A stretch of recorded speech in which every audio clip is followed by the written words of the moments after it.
आत्मानमाहुतं मन्ये वन्दे संस्कृतमातरम् वन्दे संस्कृतमातरम्। जय श्री कृष्ण। जय श्री कृष्ण। चला, तर कुलदीपिका ताईंनी खूप छान पद्धतीने आपला ध्येय मंत्र म्हटलेला आहे. आता आपण धन्यवाद कुलदीपिका ताई. आता आपण आपल्या वर्गाला सुरुवात करूया.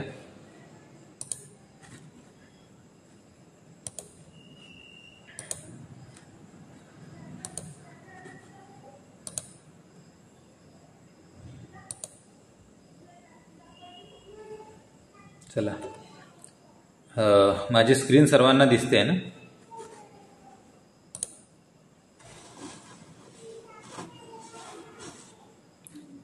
हॅलो, माझी स्क्रीन दिसते आहे ना सर्वांना?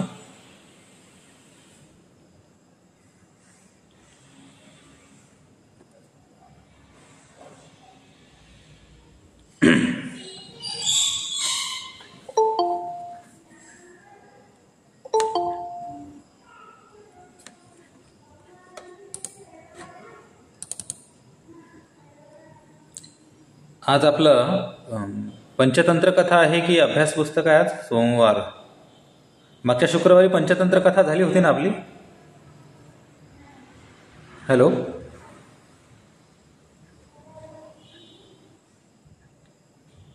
हॅलो,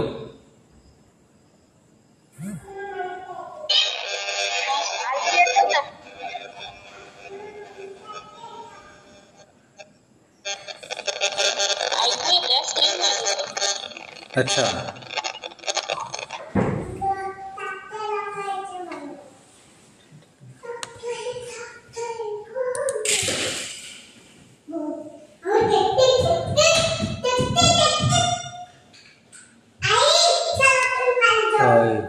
तिला घेऊन जाय ना काय? हा, जा घेऊन जाय तिला खाली. नाही ते जेवायला जा दोघी माहिती घेतो.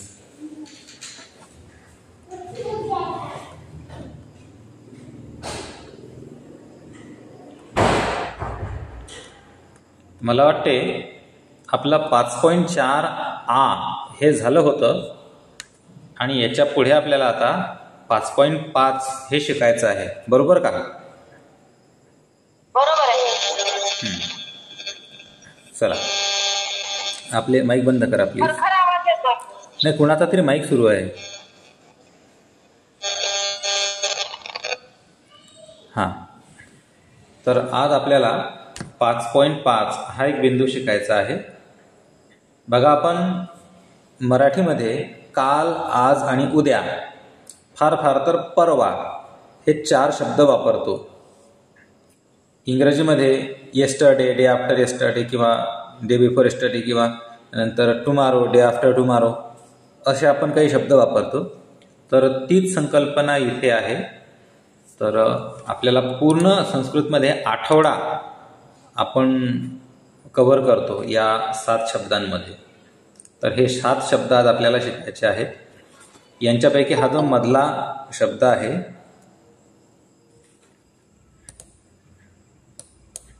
हा पहिला मधला शब्द अद्य. अद्य म्हणजे आज.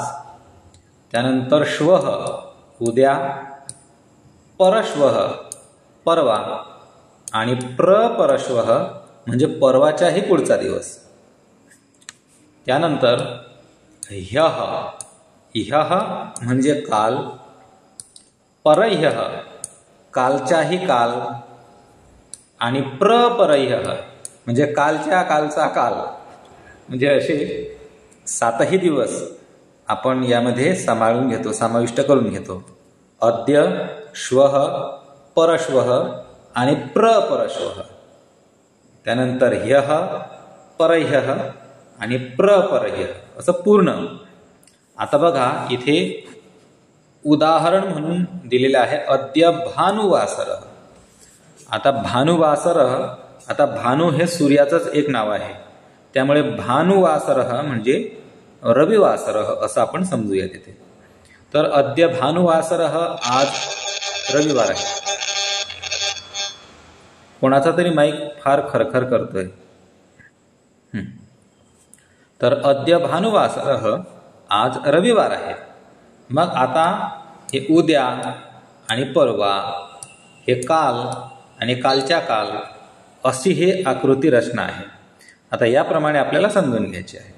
तर बघा, आधी आपण भविष्य काळात जाऊया.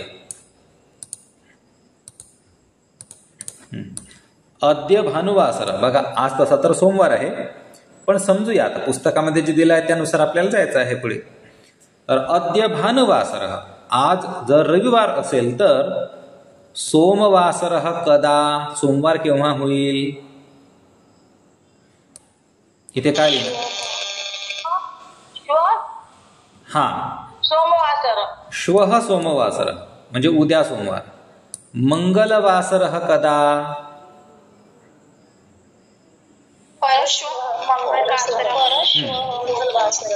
परश्वः मंगलवासर.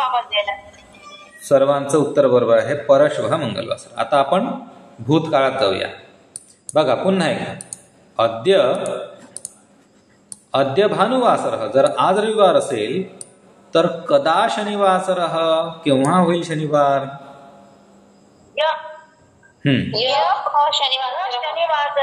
ह्यः शनिवासर. कदा शुक्रवासर, शुक्रवार केव्हा होईल?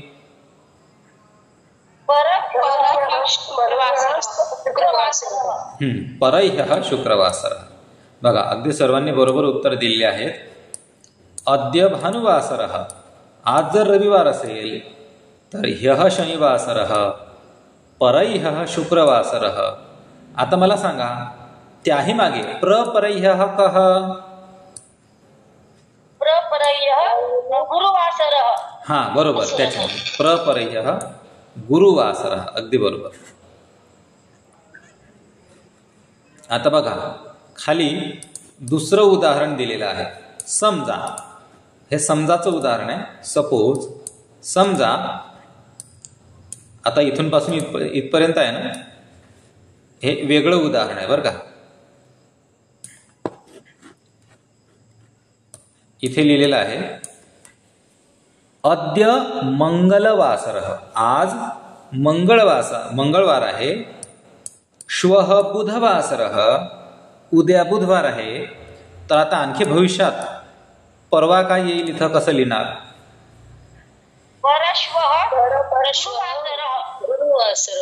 अगदी बरोबर, परश्वः गुरुवासर, परवा गुरुवार आहे. आणि परवाच्याही पुढे इथे काय येईल?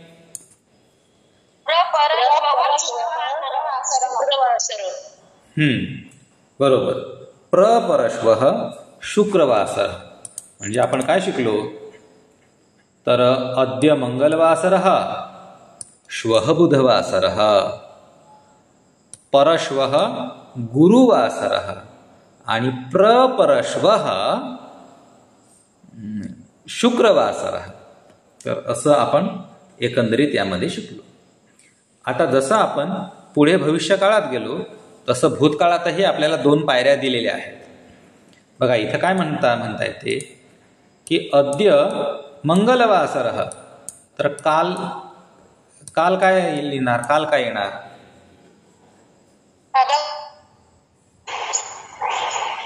बघा अद्य मंगलवासर, ह्यः कः? काल कोणता वार?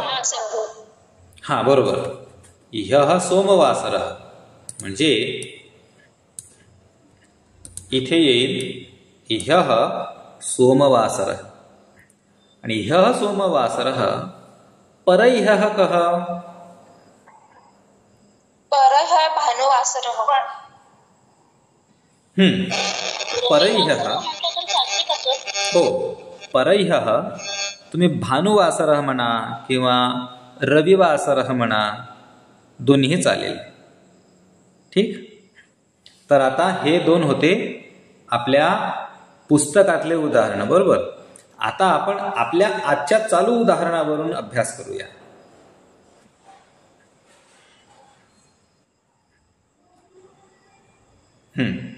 आजचं चालू उदाहरण, आज सोमवार आहे तर आज सोमवार आहे कसं म्हणणार?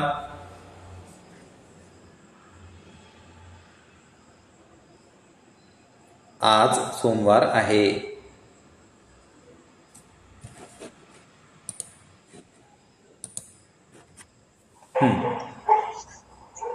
आज सोमवार आहे.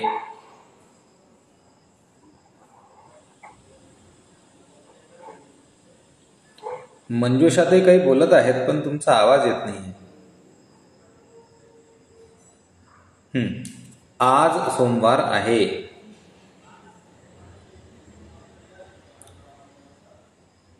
माझं इंटरनेट कनेक्शन गेलं काय?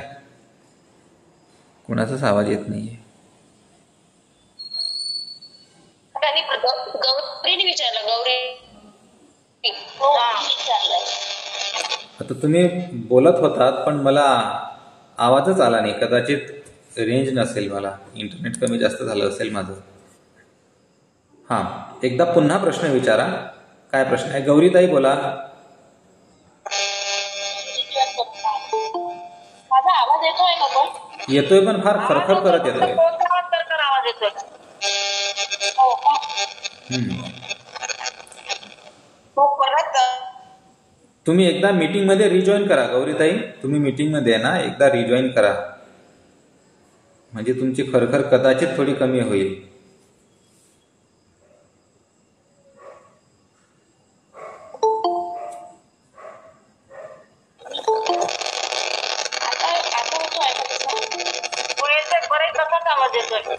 तरीही खरखरच येते आहे पूर्ण आवाजात. हेडफोन लावली आहेत का?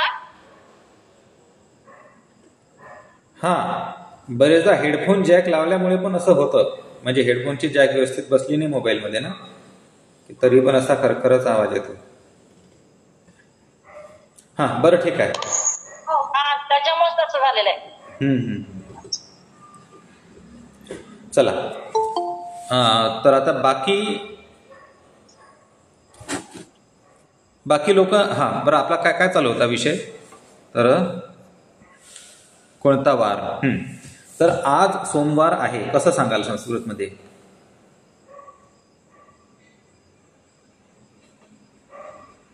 आपल्या पुस्तकामध्ये लिहिलं आहे ना. आज करता शब्द अद्य, मग आज सोमवार.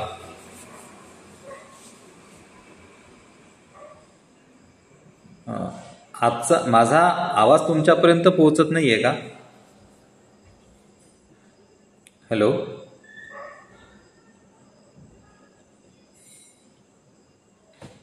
हॅलो,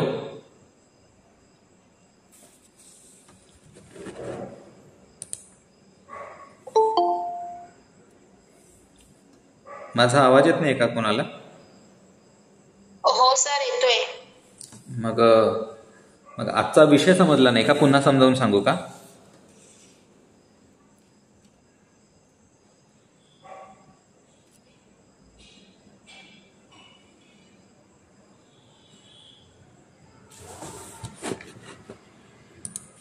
कारण की आज हॅलो,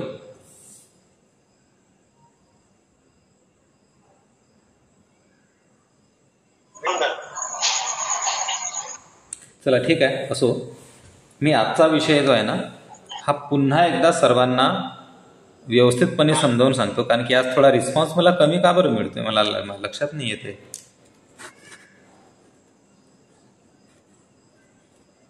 इथे या फाईलमध्ये समजावून सांगतो.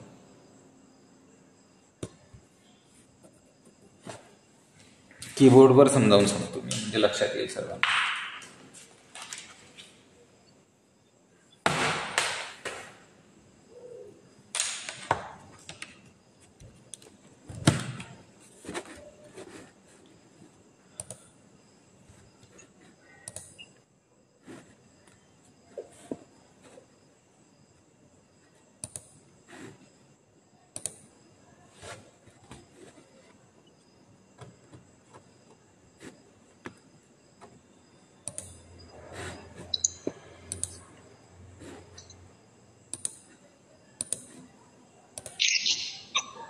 चला, माझी स्क्रीन दिसते का सर्वांना?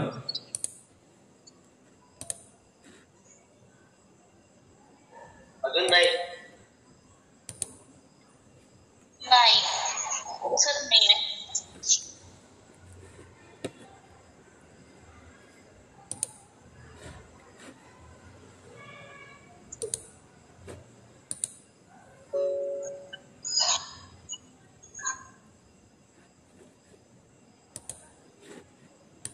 स्क्रीन आली सर, गेली पुन्हा.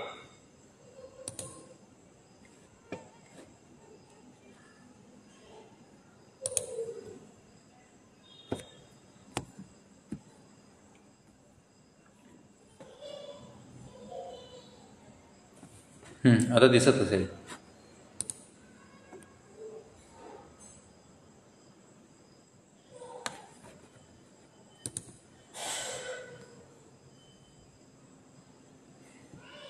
चला, आता हे स्क्रीन शेअर केलेली आहे, इथं तुम्हाला दिसत असेल. आजचा विषय फार सोपा आहे.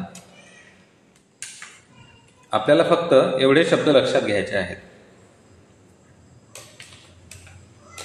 अद्य, श्वः, परश्वः आणि प्रपरश्वः. आणि याच्या मागे येतात प्रपरह्यः, परह्यः आणि ह्यः. बघा, आता हे जे शब्द आहेत, प्रपरह्यः, परह्यः, ह्यः, अद्य, श्वः, परश्वः, यांचे मराठी अर्थ पण लिहून देतो मी, म्हणजे सर्वांना लक्षात येईल.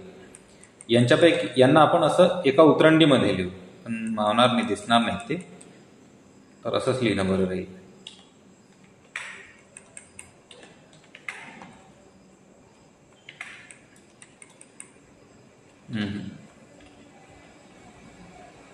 बघा, यांच्यापैकी सगळ्यात महत्वाचा शब्द आहे हा अद्य. अद्य म्हणजे आज.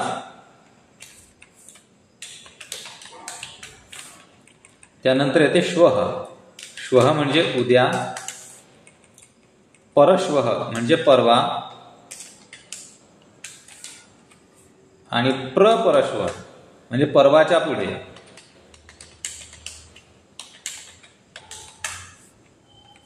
त्यानंतर ह्यः. ह्यः म्हणजे काल.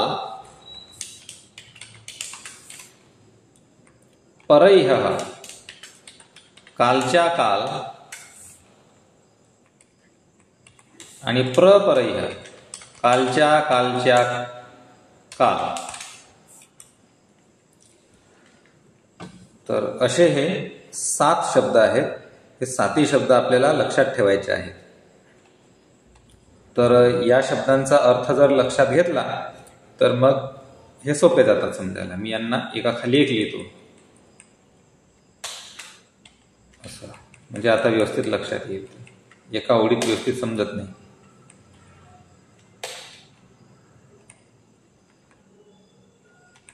फक्त आता एकाखाली एक हे मावले पाहिजे. मावतात का? हो, मावतात.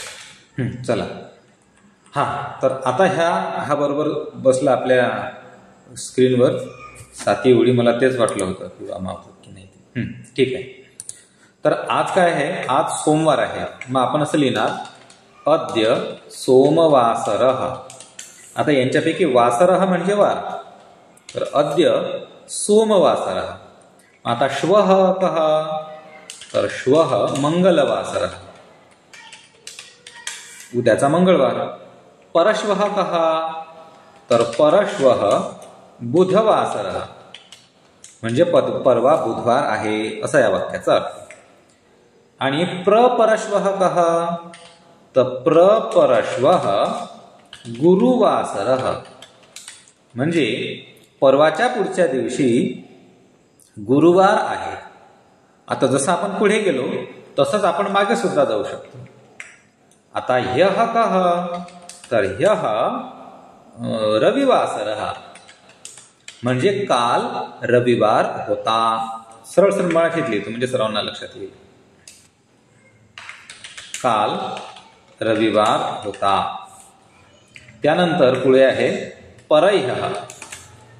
परह्यः कः? तर परह्यः शनिवासरः, म्हणजे कालच्या काल शनिवार होता. त्यानंतर त्याही एक दिवस आगे प्रपरह्यः. प्रपरह्यः कः? प्रपरह्यः, तर प्रपरह्यः शुक्रवासरः. म्हणजे कालच्या काल शुक्रवार होता. आणि भविष्यात कसं सांगायचं की अद्य सोमवासरः, म्हणजे आज सोमवार आहे. आणि श्वः मंगलवासरः, म्हणजे उद्या मंगळवार असणार.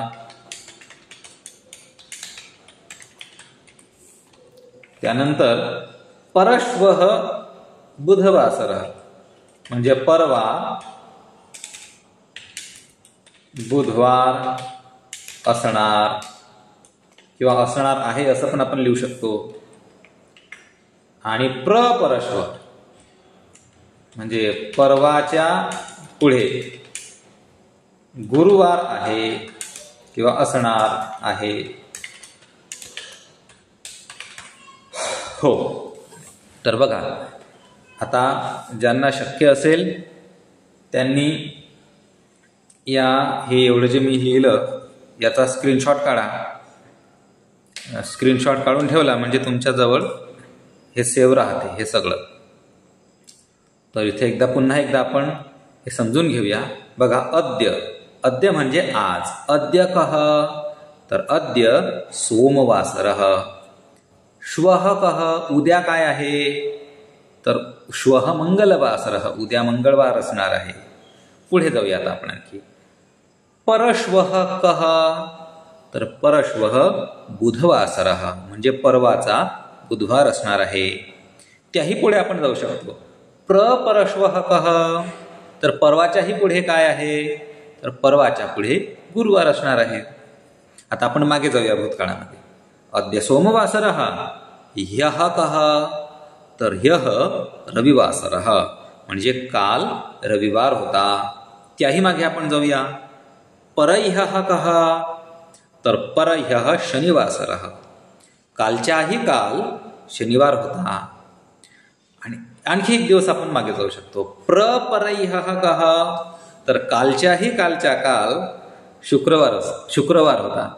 म्हणजे अशा प्रकारे आपला जो सप्ताह आहे तर त्या सप्ताहातील 7ही दिवस आपण अशा पद्धतीने संस्कृतात सांगू शकतो. तर आता मला सांगा की हा मुद्दा सर्वांना समजला का? हो, समजला. चला, आता आपण पुढे जाऊया आणि यावर काही आपण प्रश्नोत्तर घेऊया. तर कुणीतरी याचा स्क्रीनशॉट घेऊन जर आपल्या ग्रुपवर टाकला तर सर्वांच्या रेफरन्स करता हे होईल. चला पुढे जाऊया. आता आपण यावर काही प्रश्नोत्तर घेऊया. उद्या पाठवा. रेकॉर्डिंग येणार नाही का सर? हा बघा, हा रेकॉर्डिंग मी करतोच आहे. बघा रेकॉर्डिंगचा काय, हा एक मिनिट काढलाय सर, टाकून देईल नंतर. ठीक आहे. हा स्क्रीन ते काय होतं,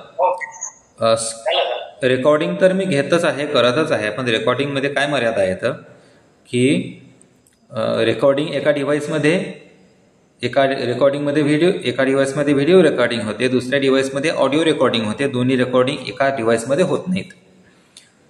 आणि त्यानंतर पुन्हा हे एका व्हिडिओ एडिटर सॉफ्टवेअरमध्ये जाऊन तो ऑडिओ आणि हा माझा हे आपलं व्हिडिओ रेकॉर्डिंग हे एकत्र करावं लागतं. त्यामध्ये जर एखादा सेकंद मागे पुढे झाला तर माझा आवाज आधी येतो आणि त्यानंतर स्क्रीनवर आपलं टाईप होतं किंवा स्क्रीनवर आधीच लिहिलं जातं आणि आवाज मागून येतो, असं होतं बरेचदा. आणि लिहून घेतलंय आम्ही सगळं. हां, आणि त्यानंतर हे रेकॉर्डिंग जे होतं ना याची साईज पण 1-1, 1.5 GB पर्यंत जाते. त्यामुळे अपलोड करायला डेटा वगैरे फार होतं. मग त्यामुळे मला ना थोडा, बघा रेकॉर्डिंग होत आहे आणि आपल्या ग्रुपवर मी टाकतच आहे, फक्त त्याला वेळ लागतो ग्रुपवर यायला. आणि याचा एक फायदा पण आहे आणि एक नुकसान पण आहे. नुकसान असं आहे की अनेक दिवसानंतर, म्हणजे 4-5 दिवसानंतर ते सर्व प्रोसेस होऊन ग्रुपवर येते. हे त्याचं एक नुकसान की ग्रुपवर यायला फार वेळ लागतो. आणि फायदा असा की 4-5 दिवसानंतर ते जेव्हा ग्रुपवर येते आणि तेव्हा जर तुम्ही ते पुन्हा पाहिलं तर त्याची रिव्हिजन चांगली होते. हा एक त्यातून फायदा पॉझिटिव्ह. तुम्ही सोबत पण शिकता मग येतात. सॉफ्टवेअरचं काम पण शिकताय सोबत सोबत मीडियाचं. जेवढं शक्य होईल आपल्याला तेवढं करतो आपण. नाही, या कामामुळे ते मला शिकायला मिळतंय, नाही तर कोण वापरतं ते सॉफ्टवेअर. बरोबर आहे. चला आता प्रश्नोत्तर घेऊया आपण. आता आपल्याला फक्त अंदाज करायचा आहे, कल्पना. असं समजा की अद्य शुक्रवासरः, आज शुक्रवार आहे. तर आता मला सांगा, श्वः कः?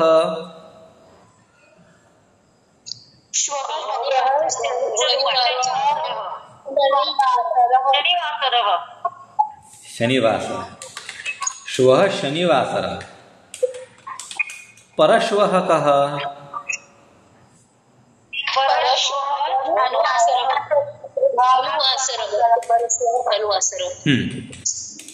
परश्वः भानुवासरः किंवा रविवासरः किंवा सूर्यवासरः किंवा आदित्यवासरः. ते सूर्याच्या 12 नावांपैकी कोणतंही नाव घ्या, चालेल.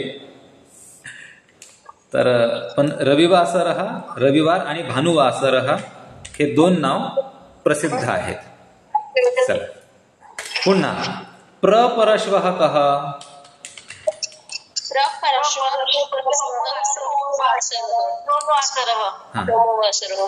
सोमवासरः. सोमवासरला बरीचदा सौम्यवासर असं पण नाव आहे बरं का. चला आता आपण मागे जाऊया. ह्यः कः?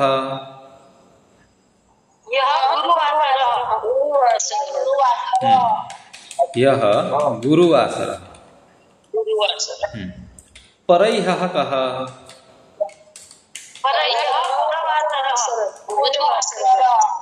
शुक्रवासरः. परह्यः शुक्रवासरः.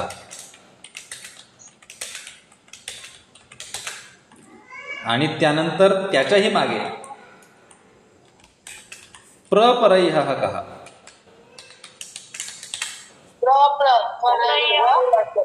गुरुवासरः.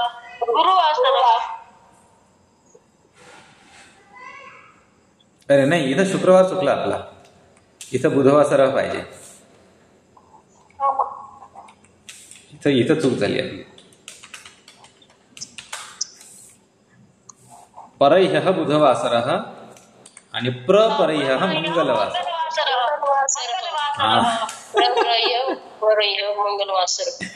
चूक झाली होती आपली.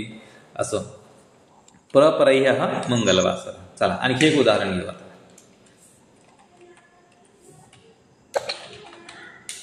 अद्य मंगलवासरः. सांगा आता, ह्यः कः? ह्यः सोमवासरः किंवा सौम्यवासरः, चंद्रवासरः.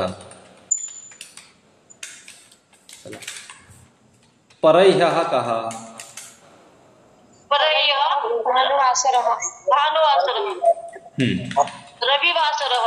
भानुवासरः किंवा रविवासरः. प्रपरह्यः कः?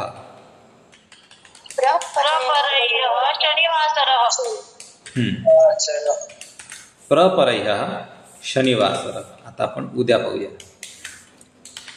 श्वः कः?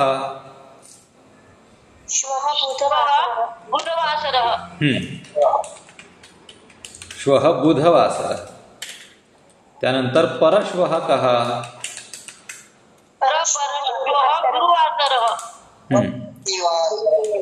परश्वः गुरुवासरः. गुरुवासरः पण म्हणता येईल किंवा बृहस्पतिवासरः असं पण म्हणता येईल. दोन्ही चालेल. प्रपरश्वः कः?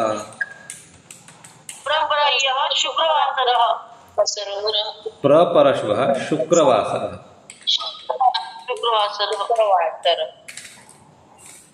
आता शुक्रवारला भृगुवासरः असं पण नाव आहे बरं का.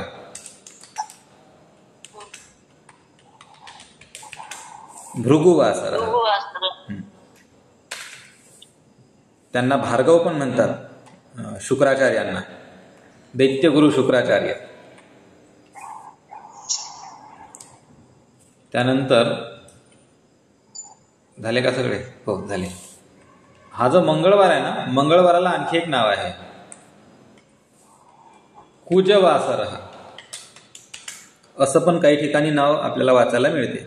अद्य कुजवासर किंवा भौमवासर असं पण नाव काही ठिकाणी आहे. शनिवासर याला आणखी एक पर्यायी नाव आहे मंदवासर. आणि आणखी एक नाव आहे की जे तुम्हाला भ्रमित करू शकते, ते म्हणजे सौरवासर. आता सौर म्हणजे सूर्य, असं बऱ्याच लोकांना असं वाटू शकतं, सौर म्हणजे सूर्य, तर सौरवासर म्हणजे सूर्यवार म्हणजेच रविवार, असं काही लोकांना वाटू शकते. पण ते तसं नाही आहे. बघा, सूर्य म्हणजे आपला सूर्य, आदित्य. मंद म्हणजे मंदवासर. हा, मंद म्हणजेच शनिवारच ना. शनी नाही, मंदचा अर्थ काय? मंद शब्दाचा अर्थ आहे शनी. का बरं आहे ते पण सांगतो. शनिग्रह हा सूर्यमालेची म्हणजे सूर्याची प्रदक्षिणा करत असताना सर्वात जास्त वेळ लावतो, म्हणजे फार कमी गतीने चालतो.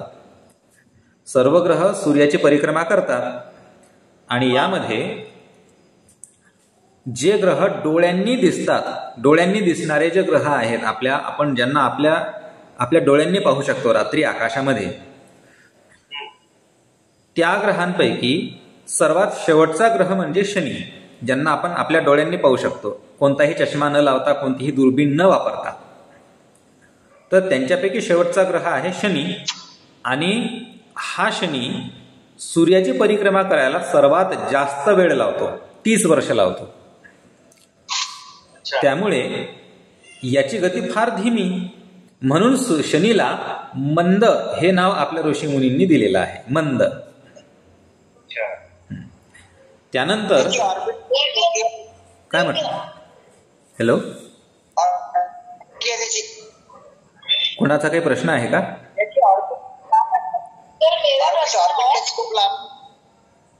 हॅलो, हा बोला ना. विष्णुवादय आप बोल रहे थे ना अभी, वहाँ पे तर शनीचं अंतर जास्त आहे आपलं, त्याची ऑर्बिट खूप मोठी आहे म्हणून तो हळूहळू जातो. आता तसं पाहिलं तर शनीचा जो परिवलनाचा काळ आहे ना, तो परिवलन शनी फार वेगाने करतो. त्याचं परिवलन सर्वात जास्त वेगात आहे. पण मग आता आपल्याला पृथ्वीवरून दिसत असताना जसं सर्वात कमी वेळ बुधाला लागतो, कारण की तो सर्वात जवळ आहे, त्याच्या परिक्रमेचा जो मार्ग आहे तो पण सुद्धा फार कमी आहे. शनिदेव फार दूर आहेत, त्यामुळे त्यांना वेळ लागतो असं म्हणा, किंवा आणखी काही कारणं असतील. आता आपण त्याचा फारसा अभ्यास नाही आहे.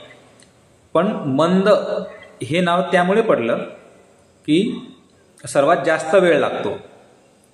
आता पृथ्वीवरून पाहत असताना तर आपल्याला तो मंदच चालताना दिसतो. त्यानंतर दुसरं नाव आहे सौरवासर. हाँ बोला.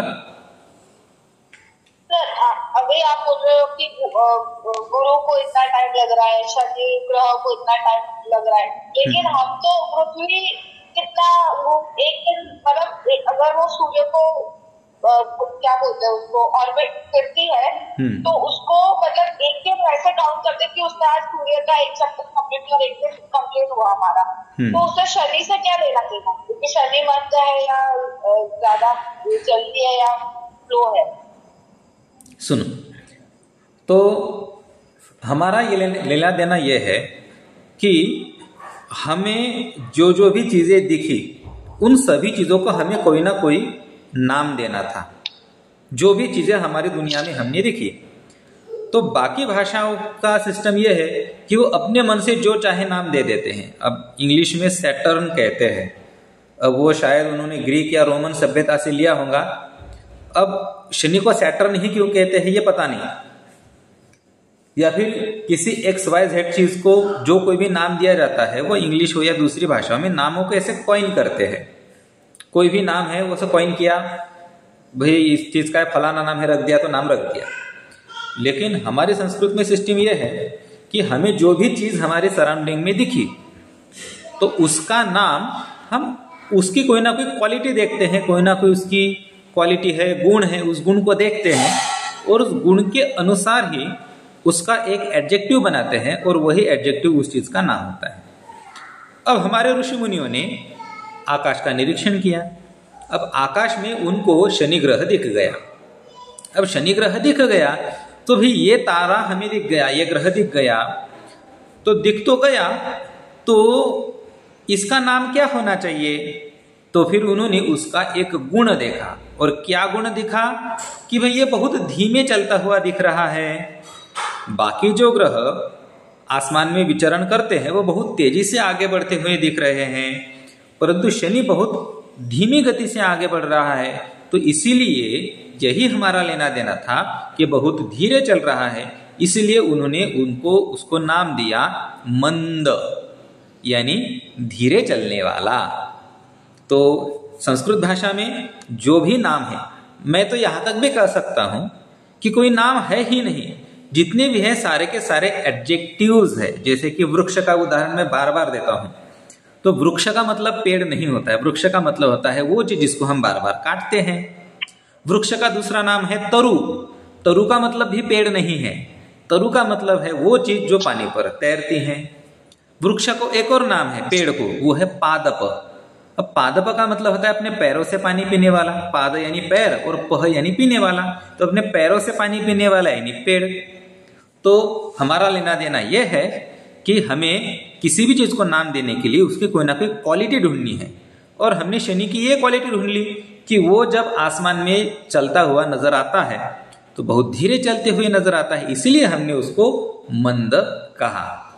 तो फोरम जी, क्या आपका डाउट क्लियर हो गया? हाँ जी है। चलो, और किसी को कोई प्रश्न है? बुधवारला काही अजून दुसरं नाव आहे का? हो, आहे ना. तर सगळ्याला दोन दोन नाव आली, बुधवारला नाही आलं ना, म्हणून विचारलं. तसं काय आहे, प्रत्येक ग्रहाला त्याच्या क्वालिटीनुसार त्याला विशेषण दिलेलं आहे. त्याचं विशेषण म्हणजेच त्याचं नाव आहे. आता बुध जो ग्रह आहे ना, याचे जे बाकीचे अन्य नाव आहेत, तर बुधाला विष्णू असं सुद्धा म्हणतात. तर विष्णू वासरः असं तुम्ही म्हणू शकता. बुधालाच यज्ञ सुद्धा म्हटलेला आहे.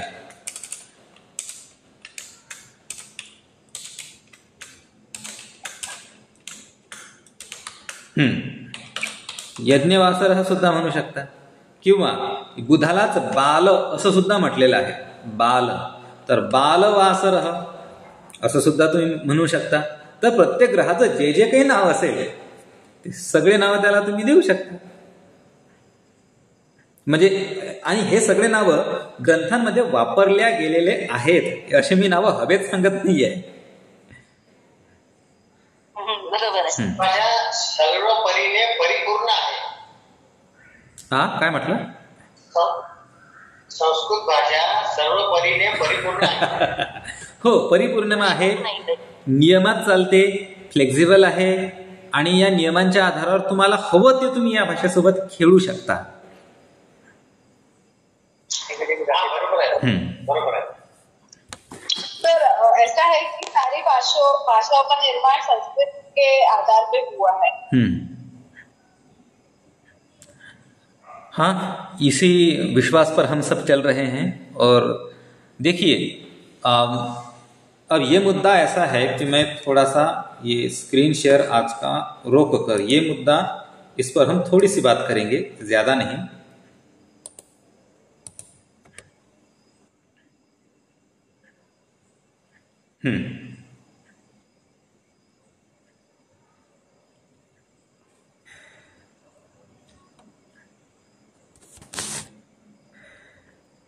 हाँ, तो अभी मैंने मेरी स्क्रीन बंद कर दी है और मैं अभी आप सभी से बात करता हूँ इस मुद्दे पर। देखिए, दरअसल बात ऐसी है कि हम सबका विश्वास तो यही है कि संस्कृत भाषा सभी भाषाओं की जननी है, संस्कृत एक देव भाषा है। परंतु हमारे ही कुछ लोग विदेशी प्रभाव में आकर कुछ उल्टे सुल्टे भी बयान देते हैं, विधान देते हैं कि नहीं नहीं नहीं, ऐसा नहीं है, बल्कि भारत की जो अन्य विभिन्न भाषाएं हैं उनसे संस्कृत का विकास हुआ है। एक महाभागुन ने तो ऐसा ग्रंथ लिख दिया है कि नहीं नहीं नहीं, ये मराठी से संस्कृत बनी है, ऐसे भी कहने वाले लोग हैं। हाँ है, अरे उन्होंने अपने अपने रिसर्च पेपर बनाए हैं आधे अधूरे साक्ष्यों को लेकर। कुछ लोगों का कहना तो यह है कि भारत की संस्कृत सबसे प्राचीन भाषा है ही नहीं, सबसे प्राचीन भाषा तमिल भाषा है, ऐसा कुछ विद्वानों का मत है। अब देखिए, भारत की ही भाषा तमिल भाषा है, जितना सम्मान हम संस्कृत का करते हैं, मराठी का करते हैं, हिंदी का करते हैं, उतना ही सम्मान हम तमिल भाषा का भी करते हैं। तमिल भाषा भी हमारे लिए, अगर ऐसे साक्ष्य मिलते हैं कि तमिल भाषा सबसे प्राचीन है, तो ये भी हमारे लिए गौरव का ही, सम्मान का ही विषय है। लेकिन इन सब के बावजूद एक बात को कोई नाकार नहीं सकता, एक बात ऐसी है जिसको कोई भी डिनाय नहीं कर सकता, वो ये है कि चाहे संस्कृत भाषा सभी भाषाओं की जननी हो या ना हो, चाहे संस्कृत सबसे प्राचीन भाषा हो या ना हो, लेकिन भारत की सभी भाषाओं का विकास संस्कृत से ही हुआ है। सभी भाषाओं को अपने स्रोत, अपने शब्दों का स्रोत अगर किसी भाषा ने दिया है तो वो संस्कृत है। यानी हम दूसरी भाषा में ये कह सकते हैं कि संस्कृत भाषा ने सभी भारतीय भाषाओं को अपना दूध पिलाया है, पिलाकर उनको पुष्ट किया है। चाहे आप अपने कुतर्क लगाकर, बाकी आजकल के जो हमारे भारत की संस्कृति का द्वेष करने वाले जो विद्वान हैं, उन्होंने चाहे जो कुछ भी कुतर्क लगाओ और जो चाहे आपको सिद्ध करना है करो, लेकिन इस बात को तो कोई भी नकार नहीं सकेगा कि संस्कृत भाषा ने सभी भाषाओं को अपना स्तन्य दिया है, अपना दूध पिलाकर सभी भाषाओं का पोषण किया है। और हम ये कहते हैं हर बार कि चाहे भारत की कोई भी भाषा उठा लो, सभी भाषा में लगभग 70 या 80% शब्द या तो संस्कृत शब्द होते हैं या तो संस्कृत से बने हुए शब्द होते हैं। जैसे हस्त से हाथ आया, गृह से घर बना, या तो सीधे सीधे संस्कृत शब्द ही होगा या तो संस्कृत से बना हुआ शब्द होगा। तो संस्कृत ने ही सभी भाषाओं का पोषण किया है, अपना दूध पिलाकर पोषण किया है। तो इस अर्थ में तो संस्कृत भाषा हमेशा सभी भाषाओं की जननी ही रहेगी, कोई दूसरा यहाँ पर मत है ही नहीं। अगर है तो वो कुतर्क है, इतना तो हम कह ही सकते हैं। लेकिन आजकल के ये तथाकथित विद्वान जिनको भारत की संस्कृति से द्वेष है, वो कहीं से कोई भी आधे अधूरे साक्ष्य उठाकर लेकर आते हैं और हमारे सामने रखते हैं। ऐसे ऐसे ग्रंथ हैं, ऐसे ऐसे आपको रिसर्च पेपर मिल जाएंगे कि संस्कृत बाकी भाषाओं का अपत्य है, प्राकृत भाषाओं से संस्कृत विकसित हो होकर बनी है। तो हम सब इन सभी चीजों का तो साक्ष्यों के साथ खंडन करते हैं, करते आए हैं, आगे भी करते रहेंगे। लेकिन वो क्या है ना कि हम वाचालों की जो खरं तर मला असं म्हणायचं होतं की आपण कुत्र्यांचं भुंकणं थांबवू शकत नाही, ये मुझे कहना था। लेकिन जो स्थापित सिद्धांत है वो तो हमारा है ही, संस्कृति सभी भाषाओं की जननी है और वही रहेंगी। लेकिन कुछ कुछ जगहों पर मतभेद हैं, वो मतभेद सिर्फ कुतर्कों पर आधारित हैं। अब देखो, ये मुद्दा मेरे लिए बहुत भावुक था, इस मामले पर बहुत सारे लोगों के साथ मेरी बहुत बार बहस होती रहती है, विवाद होते रहते हैं। एक भावनिक मुद्दा आपने छेड़ दिया, इसलिए अपने आज के विषय को हटकर थोड़ा रुककर इस विषय पर मैंने कुछ बात की। हमारा समय गया इसमें, इसलिए आप सभी की क्षमा मांगता हूँ। अब समय भी लगभग खत्म हो रहा है, लेकिन अगले पाठ से हम अपना पाठ्यक्रम पूरा करने पर ध्यान देंगे।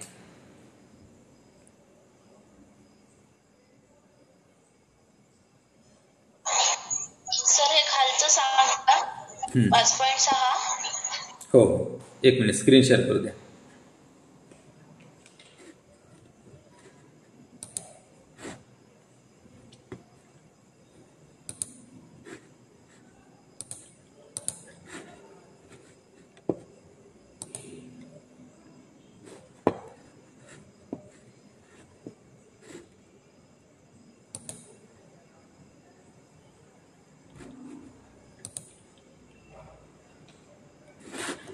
चला, स्क्रीन दिसते का माझी?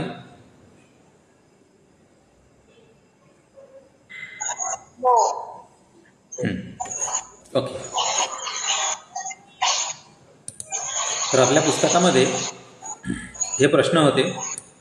अद्य भानुवासरः, श्वः कः किंवा सोमवासरः कदा?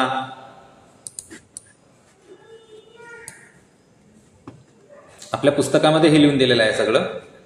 अद्य, श्वः, परश्वः, प्रपरश्वः, ह्यः, परह्यः, प्रपरह्यः. मग आता सर्वांनी उत्तर द्या.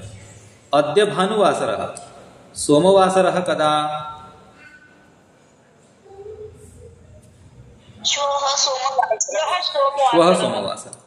मंगलवासरः कदा? परह्यः सोमवासरः. नाही, चुकलं, उत्तर चुकलं. नाही आलं. मंगळवार ऐकून नाही आलं. अच्छा, ठीक आहे. तुम्हाला, मला वाटते माझ्या स्क्रीनवर मी जे लिहितोय ना ते व्यवस्थित सिंक झालं नसेल. हां, आपलं असं आहे, आपण या क्रमाने जातो. हे माझे बाण लक्षात घ्या, मी स्क्रीनवर लिहितोय. हां, या क्रमाने आपण जातो आहोत. तर आधी अद्य भानुवासरः, आज रविवार. सोमवार केव्हा? श्वः सोमवासरः. श्वः सोमवार. श्वः सोमवासरः. मंगळवार केव्हा? मंगलवासरः कदा?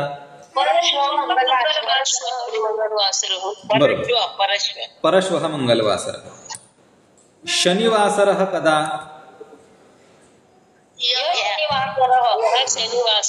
ह्यः शनिवासरः. शुक्रवासरः कदा?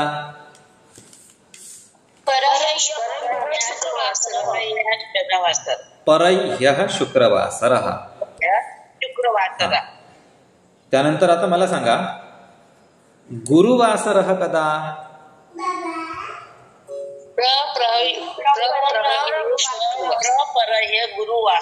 बरोबर, प्रपरह्यः गुरुवासरः. आता इथं एक उदाहरण संपलं. आता पुढे दुसरं उदाहरण दिलेलं आहे. हे बघा, हा मी इथं एक डब्बा काढला ना, या डब्यामध्ये हे उदाहरण क्रमांक 2 आहे. आता यामध्ये त्यांनी सांगितलेलं आहे, अद्य मंगलवासरः, म्हणजे आज जर मंगळवार आहे. श्वः बुधवासरः, उद्या बुधवार आहे. सोमवासरः कदा?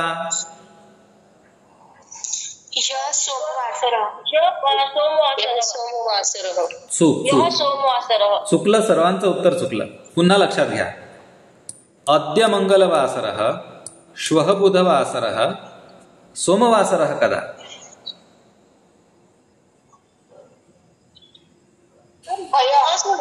हा, बरोबर बरोबर आहे, बरोबर आहे, बरोबर आहे. ह्यः सोमवासरः. हा, ह्यः सोमवासरः. ह्यः सोमवार. बरोबर बरोबर, तुमचं सर्वांचं उत्तर बरोबर होतं, माझं चुकलं. ह्यः सोमवासरः. आता मला सांगा, गुरुवासरः कदा?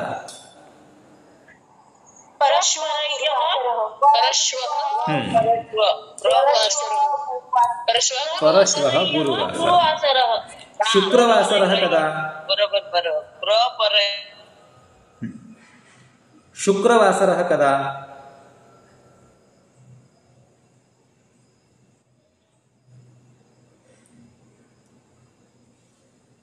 अरे स्क्रीन गेली, नेटवर्क कमी झालं वाटते. प्रपरश्वः शुक्रवासरः. आता मला सांगा, अद्य मंगलवासरः, ह्यः सोमवासरः, रविवासरः कदा?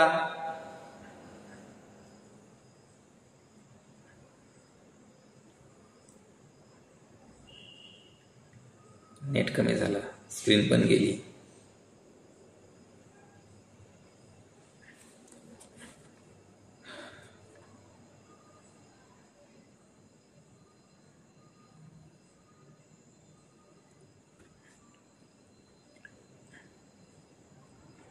इंटरनेट कमी झालं माझं, रेंज कमी झाली. आवाज येतो का माझा? आता येतो आवाज. आता सांगा, शनिवासरः कदा? प्रपरह्यः शनिवासरः. बरोबर, प्रपरह्यः शनिवासरः. चला, तर आज आपला फक्त एकच मुद्दा झाला, 5.5. तर 5.6 हा मुद्दा आपण उद्या घेऊया, उद्याच्या पाठामध्ये. आता जवळपास 9 वाजलेलेच आहेत, तर आपण आता इथे थांबूया. कुणाला काही प्रश्न असतील तर विचारा. सर, 5.6 मध्ये दिनांक म्हणजे काय होतो? मग ते आपण उद्या शिकूया ना.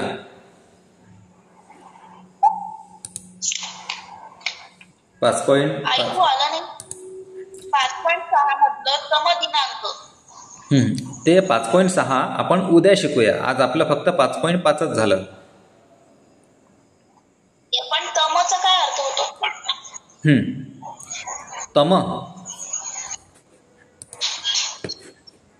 कोणता शब्द आहे तो? तम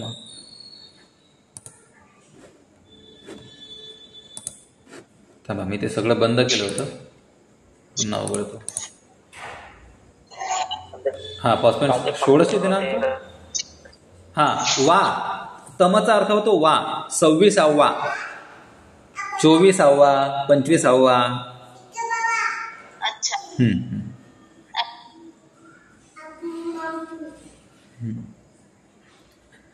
चला, तर आता आपण आपल्या शांती मंत्र घेऊया. सर्वे भवन्तु सुखिनः, सर्वे सन्तु निरामयाः, सर्वे भद्राणि पश्यन्तु, मा कश्चित् दुःखभाग् भवेत्. ओम शांति शांति शांति. शुभरात्री. शुभरात्री. पुनर्मिलामः. पुनर्मिलामः.